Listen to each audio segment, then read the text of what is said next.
Well, hi, everyone, and welcome to another episode of the Auto Repair Marketing Podcast. I'm your host, Brian Walker, and my co-host today, as usual, is Kim. And today, our guest is Kieran O'Brien from Shop Genie. And before we get into our podcast, I would love to thank our sponsors, RepairPal, for providing this episode. RepairPal certified network of shops are trusted by millions of customers each month. Learn more at repairpal.com/shops. Well, Kieran, thank you for being with us today. Yeah, thanks for having me, guys. This is going to be a fun episode. We Kim and I recently had the opportunity to meet Kieran while we were traveling through Arizona. We've been friends on Facebook for a while. He saw that we were in the area and sent us a message and said, "Hey, let's meet up." And we did. And Love that. We're kind of blown away when we met Kieran because he's not your typical 23-year-old. Is that right? 23. Yeah. 23. Oh my God. You're 23 years old. You have already exited a company. You are building a CRM with technology that well-established companies are not integrating, that I know of anyway. This isn't the normal story of a 23-year-old. Tell us some of your story. Yeah, totally. So as you mentioned, I'm 23. I kind of started my first business when I was 16 in high school. I was doing like social media management for auto repair shops in my local area. I ended up getting an internship at a repair shop that was just in my hometown in the Washington, D.C. area. So I was kind of interning as a service advisor on the weekends and after school. And I kind of I was just in and around the automotive repair industry for a while in high school. And then, like I said, I started my first company just kind of managing the social media for that shop. And then that shop owner referred me to a couple more. And so started like a little marketing company, so to speak. I was really just a glorified freelancer, but that kind of led me into the e-commerce side of the automotive industry. So I ended up running marketing campaigns, influencer marketing, lead generation, and Google pay-per-click and stuff for distributors of automotive parts. That was kind of my second business, and then my third business, my most recent one, was a software company. It was a data analytics platform, which I started in late 2019. Sold that last year, and then, as you mentioned, I'm working on a new company, and kind of the reason that I wanted to jump back into the auto repair industry is because when I was 16, 17, working at that repair shop, I was interfacing with the software that they were using. And I just remember thinking to myself, man, this looks like it was built in like the 90s. Whether it was their CRM or their management system or whatever it was, it just looked really outdated. And so when I was looking for kind of what to do next, I remembered that, and I went back and I was like, okay, so the industry's made some progress on the shop management side. There's some amazing cloud-based management systems now, but I feel like there's a big opportunity on the CRM side of things. So we're going to get into the CRM. For our listeners, we're absolutely going to talk about that. We're the Auto Repair Marketing Podcast, but I can't have this young man on our podcast without digging in some more because I meet business owners, including myself. I'm 46, almost 47 years old now. And, Baby. it's been a lifetime of figuring out this whole business thing. And here you are, 23 years old. And like I said, already exited a company, building another, this is not a small thing that you're building. Like what brought you, I'm interested in, was there something, the way that you were brought up, just your belief system, your ideals, what is it that allows you to have the success that you've had at such a young age? I don't know if I could pin it down to anything in particular, but I appreciate the kind words, and I think really it just comes from a desire to just do my own thing, and I've always kind of wanted to just kind of control what what my life looks like, and I think a lot of business owners that are listening to this podcast can relate to that. They want to kind of control their own destiny, control their own outcome. And, I remember the repair shop that I was kind of interning at, the way that happened is, I was in high school and, my parents were I was doing like my SAT prep, and I was getting ready to start doing college applications right around this time. And I had no idea what I wanted to do with my life. I didn't even know what the word entrepreneurship was. And I remember talking to my dad about it, and he's like, well, if you're not going to college, then you're either moving out and you got to figure it out, or you're going to the military. And I know you guys have a son in the military, and it's amazing. Not for me. It wasn't what I wanted to do. And so I was like, all right, well, I guess I got to figure something out and like start a business. And so I just kind of taught myself how to do some of these things. And luckily I found some amazing mentors that showed me the ropes of business and automotive in particular, and having kind of my early professional experiences be in the auto repair industry was another reason why I kind of fell in love with this industry in particular. So I love that you are that example that like Gary Vaynerchuk loves to talk about the it's almost the anti-college movement, and there yeah, absolutely there is a place for college, but I know that I grew up anyway being in school and parents and everything pushing that, oh, you need to go get that 4-year degree. And then I absolutely. love hearing people like Gary Vaynerchuk, Mike Rowe, these guys who are talking about that is not for everyone. And some of the most successful people out there, they did not choose to go that path. Yeah. So Yeah. I love that story. 100%. And I could talk about that for for hours. Might have to do another episode on that. But there's a lot of parallels actually to the auto repair industry as well when it comes to that. Like, my parents both went to college. I was expected to go to college.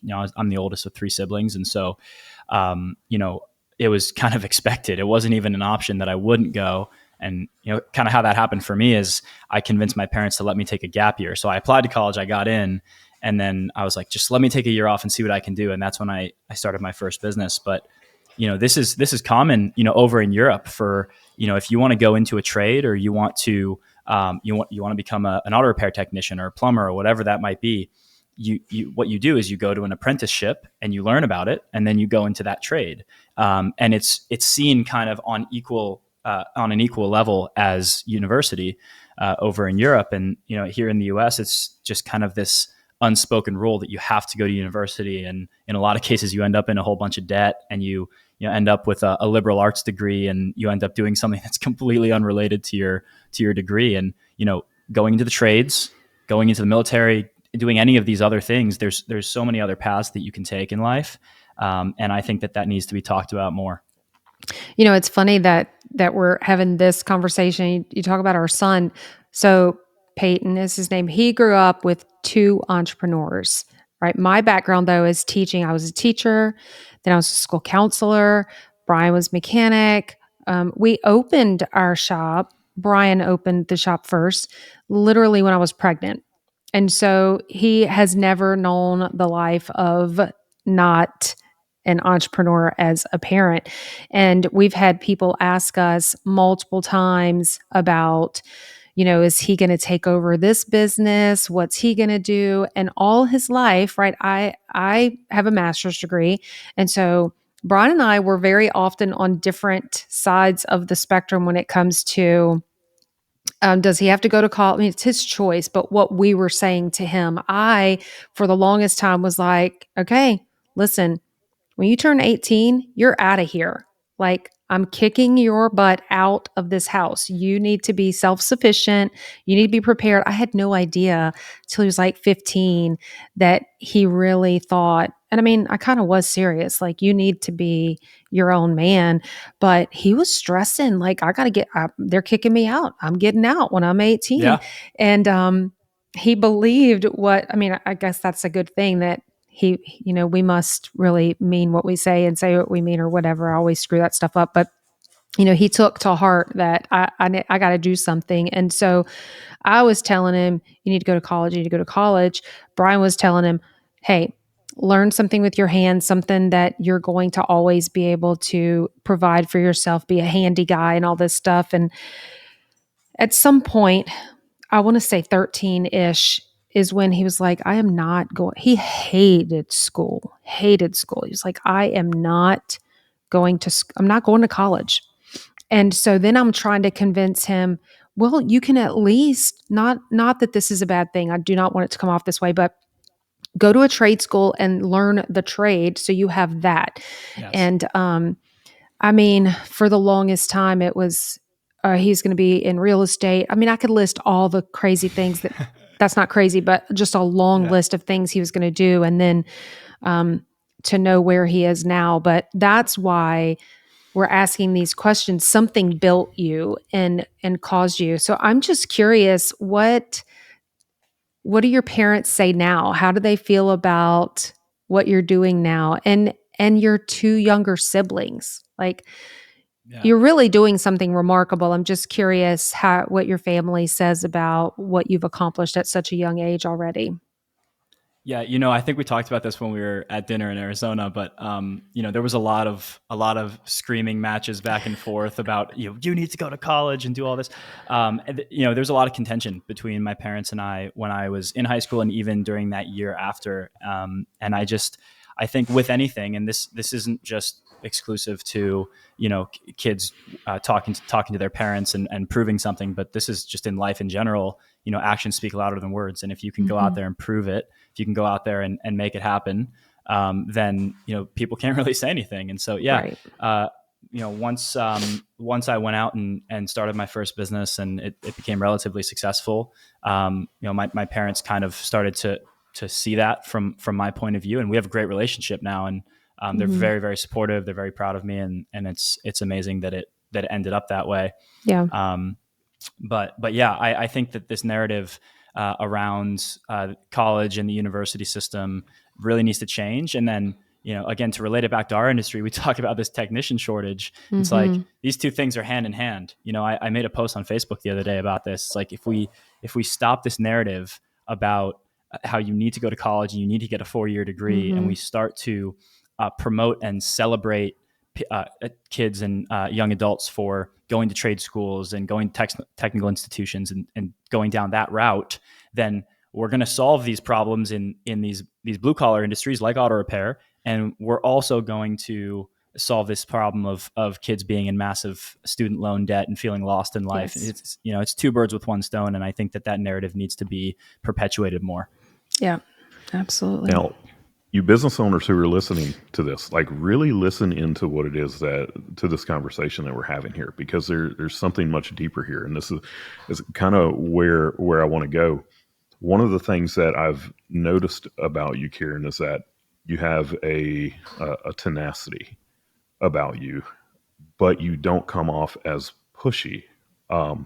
It's this weird thing where you pull it off so well to where you're letting people know about your product. You are building a system there that when the time comes, which is, well, if you're listening to this podcast, the time came about 2 days ago, and but you're doing it in such an authentic way, whereas some people don't succeed in doing that. They come off in a buy from me, buy from me, buy from me kind of way. Is that something that has just come natural to you, or have you had to work on that? I mean, I've definitely had to work on it. I think, in my first business, I was obsessed with learning sales. I was obsessed with learning human psychology and how to get people to buy my stuff. And I think, for the record, any business owner needs to know how to do that in terms of like the skills and the fundamentals. But what I realized, especially with my first software company, I realized that if you build an incredible product, and you build an incredible brand, and most importantly, if you take care of your customers and have an incredible customer experience, I think you guys are like the embodiment of this, by the way. Thank you. Then they will come and they will tell their friends and they will tell their neighbors and they will tell everyone about your product. And so, like, just for an example, like my last software business went completely viral within the industry that it was in, just purely by word of mouth. And it's because we built a product that solved a real problem that people liked and that people cared about. And, I think there is a healthy amount of sales and promotion that needs to happen in any business. But ultimately, if you have a leaky bucket, if you have either a bad product or bad customer experience, or worse, both, then you're going to keep pouring water into that bucket and it's just going to leak out the Mm-hmm. bottom. Yeah. So I think that's the answer. And this goes for software companies, marketing agencies, auto repair shops, any kind of business. If you can nail your product and the way that you make your customers feel up front and build genuine community around that and become a trusted source of knowledge and information in your space, then everything else will take care of itself. So that is a reel right there. That one clip that you just like, and I hope that we replay that one little line over and over again. I love that. I'm obsessed with customer service, listening, caring for people, taking care of them, solving problems. And I think that you just hit the nail on the head with that for sure. Yeah, no, thank you. And I mean, like at our company, we have a saying, it's called obsessive customer service. Like we try to go above and beyond every single, we talked about this at dinner too.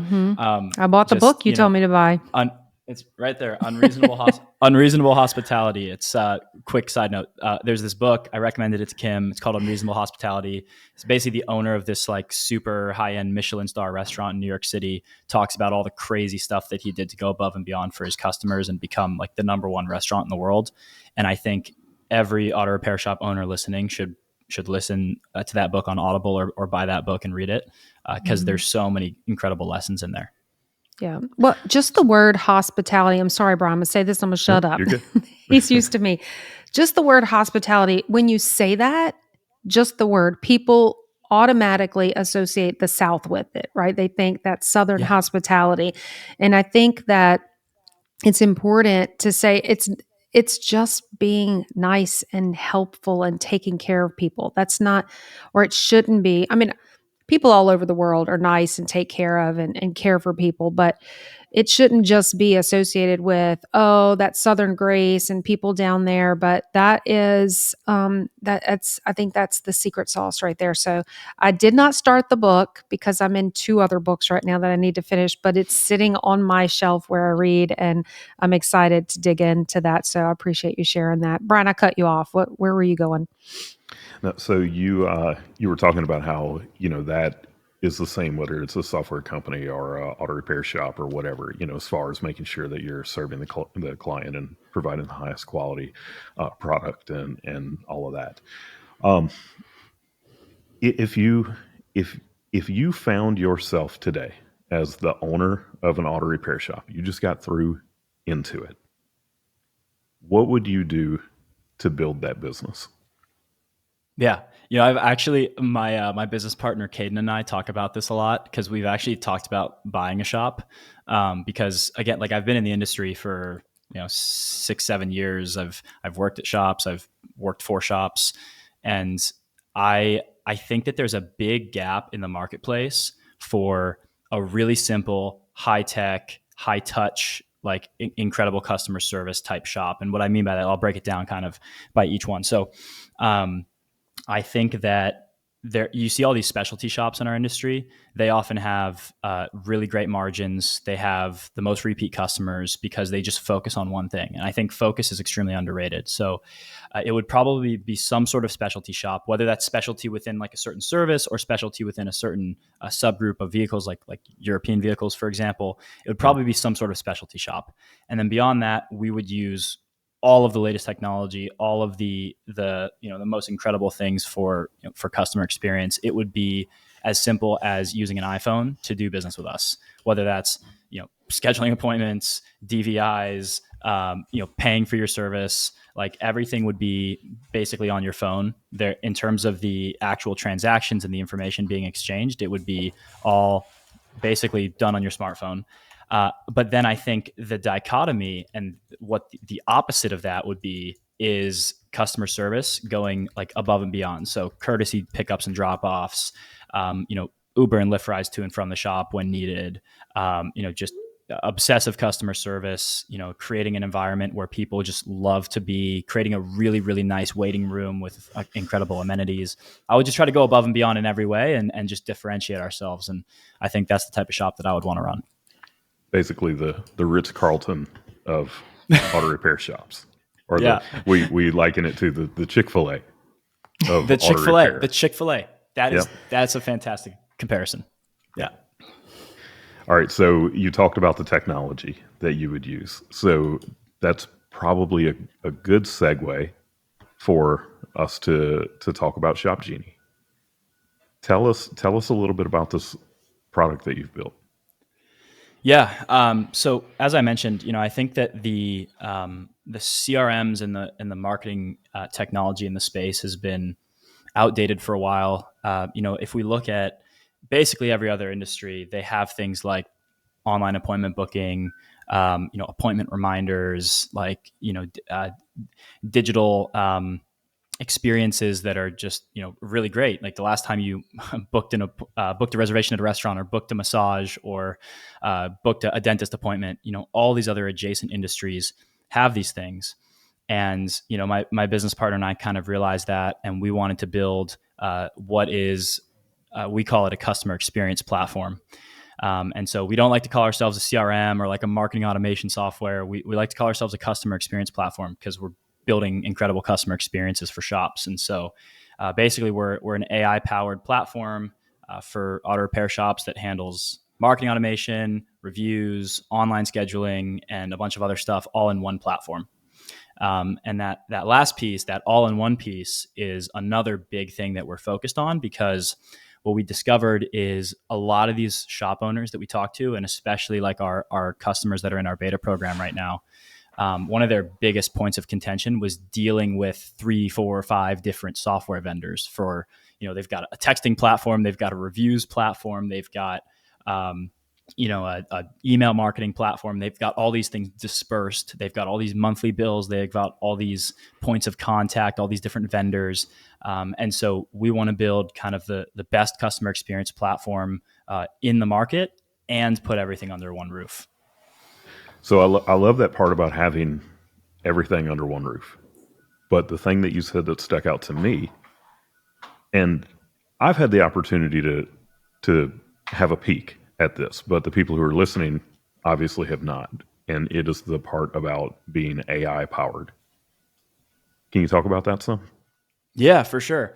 There's a lot of there's a whole bunch of conversations we can have around AI, but ultimately, AI is not going to replace you. It's not going to take jobs. And in fact, the irony of this whole thing is, 10 years ago, when people were talking about like AI and robots taking over the world, it was like, oh, well, the blue collar jobs are going to go first, and a robot's going to fix your car. And then all of the office jobs are going to be like the only thing that's left. And now that it's happening, it's kind of the exact opposite of that, where all of these like desk jobs are the ones that are actually being replaced by AI. Mm-hmm. And conversely, these trade based jobs, these blue collar jobs, are the ones that are actually, people are getting paid more. Like, technicians are getting paid, well into the 6 figures now, for these types of positions. But I digress.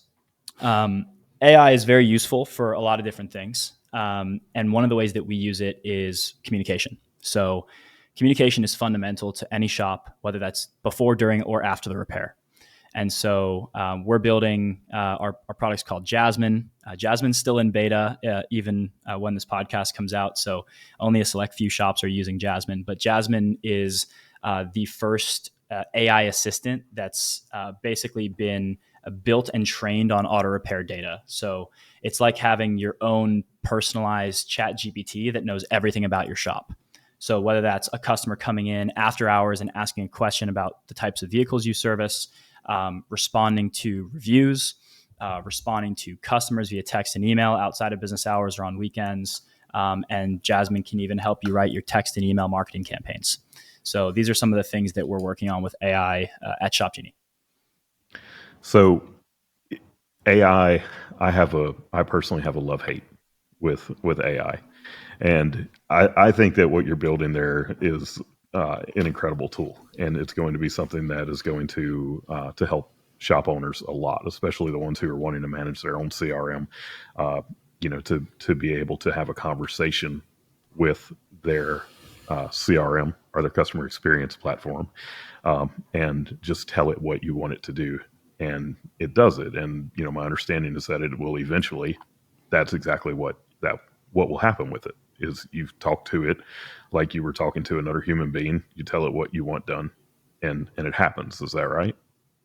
Yeah, and the way that we think about it too is like our product is built primarily to help the owners and the service advisors. And we have this saying internally: we want to give service advisors superpowers, because ultimately the service advisor is there to do what we talked about earlier, which is create amazing customer experiences and bring the hospitality that we're talking about to these shops. And they can't really do that effectively if they're stuck on the phone or stuck behind a computer.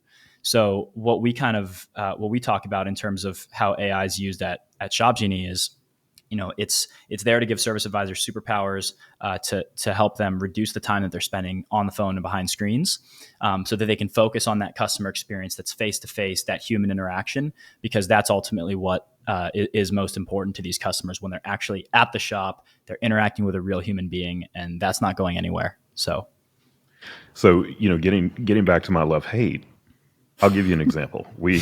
There's a tool that I use called Pod Squeeze. Just started using this. Chris Cotton over from the Weekly Blitz introduced me to it. And when we're done recording this podcast, I will upload the audio into it, and it will give me a really good set of show notes with timestamps, suggested titles, all of this stuff. And when AI, I mean, there's been so much talk about AI lately. And, I think there's a lot of people like me that have that love-hate with it. And there's a lot of people that are, they love what it can do. There's a lot of people that are fearful with, what it can do. And then one of the things that I look at is it going to produce the quality of what a human being will? And ultimately, I don't think that that AI can replace the quality of what the highest level human beings can do. I don't think that will ever happen, but I do think that it can absolutely replace and exceed the quality of what a mediocre human being can do. Yeah. But when I look at things like Pod Squeeze, for example, where I just upload this audio, and something that would have taken me hours before to go through and create those show notes, like good show notes. It's like, go look at the show notes from this episode. If you're listening to this, the show notes exist. Go look at them. That was AI created. Did I modify it some? Probably. Sometimes it's good enough that I don't. So that's the part that I love about it. But I'd love to get your opinion on this, because you're very much in that world of understanding AI and what it can do and what it will do. I'm going to put on my tinfoil hat for a second. And, I think about all of the white collar jobs that, as AI progresses, all of these white collar jobs that it can replace. So how do we, how do we navigate this in the future as AI continues to replace jobs, to keep from almost having to convert to socialism, because we have so many people out of work because of the artificial intelligence? I'm just, my tinfoil hat. It's a loaded question. So humor. Yeah, I mean, I don't know if I'm the best person to answer this, but I'll give it a shot. I don't think that AI is going to replace jobs at the scale that people might think it is. I think it's just going to make people do things differently, and I think it's going to replace redundant and unnecessary jobs. I think that it's going to force people to learn new skills, maybe force people into the trades, maybe force more people to go become automotive technicians, hopefully. But no, at the end of the day, we've seen technological advancements like this, a dozen times. And this maybe feels a little bit different, but we think about like the phone and the internet and all these other things that have come, and we've just adapted as humans. And, I think that if used properly, AI can help just kind of, like, to your point, take things that are redundant and that are unpleasant and make them very easy, and take people who are great at what they do and make them even better and even more efficient. And so, even for companies like ours, I think that it means that you don't have to hire as many people, because your average productivity per employee goes up. And so I think it's amazing for people, for business owners, even shop owners using like our technology to help their service advisors be more effective, that might mean one less service advisor that you have to hire, and higher margins for your shop. And so if you can make people more effective and you can make people better at their jobs, I think that that's the ideal outcome. And I don't think that it necessarily has to replace jobs or cause any sort of crazy societal disruption. Yeah. But ultimately, your point there was that you might have one less service advisor, or we could hire less people. And look, as a business owner, someone who I have to make sure that we are fiscally responsible, then I love it. And one of the things that I've tasked my team with is, I do believe that you adapt or you die. And when I look at things like AI, it's like, okay, this is not going anywhere. There is not going to be, like Elon Musk has talked about the government coming in and regulating this to the point that, it keeps these things from happening. I don't believe that that will ever happen. So, in my business, we will adapt because we're not going to die. And what I've talked to my team about is we will become the best at using AI for our clients. We will use it to make us better and better and better because it's not going away. But it does still make me wonder how it could affect us as a society. Oh God. Yeah. That's where I'll jump in, is that my greatest fear, and fear is a big word we really need to address here, is because like Brian said, you have to adapt or die. And what stops people from adapting is fear, right? They're afraid of the unknown, or what's this going to do, and that sort of thing. But the glory of it all is that AI cannot replace the human feeling and emotion. And so that's when Brian was saying that we talked to our team about being the best at utilizing it.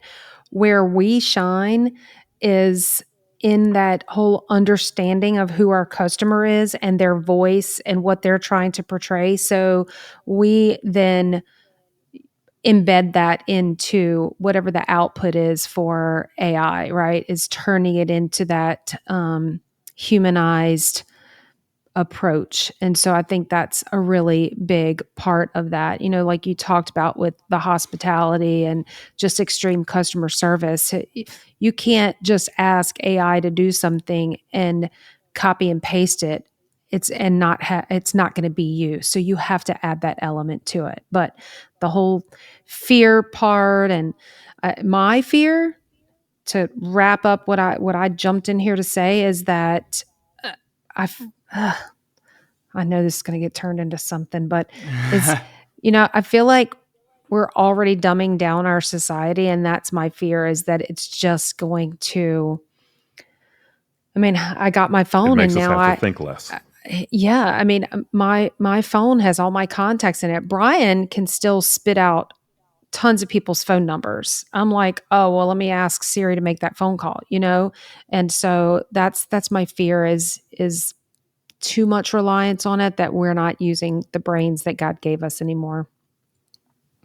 Well, my point too, and what I'm saying is it's not an anti-AI thing. It is, we all have concerns about it, but it's not going Yeah. anywhere. So you better learn how to use it.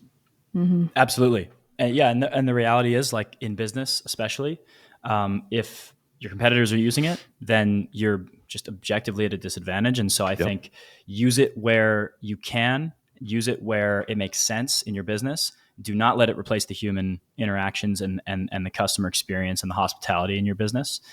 Use it wisely. And, to be quite honest with you, even though we're building some really cool stuff with AI at ShopGenie, I don't really use it in my personal life. I try to stay off my devices. And so I think drawing a line between that, understanding where it has utility in business, but not letting it affect your life on a day-to-day basis is kind of the perfect balance, and just letting it make your business more effective, more profitable, even creating better human-to-human customer experiences by reducing the amount of time behind screens. I think that's the way to look at it from a business owner's perspective. It may actually do some good for our industry in the place where there's this technician shortage. It might drive some people to get into those blue collar fields, because I hope so. It will absolutely reduce some of the white collar jobs. There's no doubt about that. And when it does that, what are people going to do? Yeah. I was just listening to a podcast yesterday, actually, where they were talking about the safest jobs right now are the blue collar jobs, because AI is so far away from being able to replace that. I don't know if it ever will be, or probably could, but would it be, you know, affordable to Yeah. build robots who are doing this stuff? And I also think that from a training perspective, there's always been a high barrier to entry with jobs like automotive technician, and you have to like the parts and labor guides and all the different OEM like repair processes and all these things you have to learn. They become a lot easier to learn, a lot easier to ingest information, to organize the information. And so I think training might actually become more efficient as well, which means people can become technicians faster. And so there's a whole bunch of pros. There's obviously pros and cons to anything like this. And, I prefer to focus on the pros and try to just, again, use it where I can and where it's most helpful. So, yeah. Well, look, thank you again for being on with us. Is there anything that we didn't ask you that we should have? Yeah, I mean, especially about Shop Genie, right? I mean, the news just dropped about it. So tell us what we don't know and anything else you want to share. Yeah. So one thing that we're really focused on at Shop Genie is online scheduling. So like I mentioned earlier, every other industry has this. It's kind of like a standard thing in a lot of these other spaces. And this has been something that's been lacking in our industry for a long time. And so one of the products that we've been very focused on at Shop Genie is our online scheduling tool. And we believe in it so deeply. We believe that online scheduling is one of the most powerful tools a repair shop can offer to not only stand out from the competition, but also to create those incredible customer experiences, to allow their customers to book at any time, whether it's after hours or what have you, be able to book directly on your website. And so we believe in it so strongly that we actually made it free. And so one of like our kind of flagship offerings as Shop Genie coming out into the marketplace is a free online scheduling tool. Any shop can use it. If you're a Shop Marketing Pros customer, it'll be especially easy to get it set up on your website because I'll just email Kim and Brian. But yeah, we have a completely free online scheduling tool, so you don't have to pay any money to use Shop Genie to try it out. And that's something that we're really proud of, and that we're really excited to work with a whole bunch of shops on. Wow, that is pretty amazing. So if somebody wants to find out about that, how do they do that? Yeah, just go to shopgenie.io/solutions, and you'll see our CRM there. If you're interested in the CRM, check it out. But right below that is the online scheduling tool. It takes 15 minutes to set up, and then it's live on your website, and your customers can book directly onto your shop management system calendar. Awesome. Before we wrap up, which shop management systems are you connected with right now? Yeah, so we integrate with Shopware, TechMetrics, ShopMonkey, Mitchell One, and a handful of others that we're working on right now as well. Okay. All right. And you'll be listening to this on June 14th, 2023. So, if your shop management system is not one that he mentioned, check in because it's probably connected, depending on when it is that you're listening to this. Yeah, for sure. Again, Kieran, thank you for joining us today. We enjoyed the discussion. Thank y'all for humoring me with my tinfoil hat. But again, we are one of 5 podcasts on the Aftermarket Radio Network. You can find out more about the others at aftermarketradionetwork.com.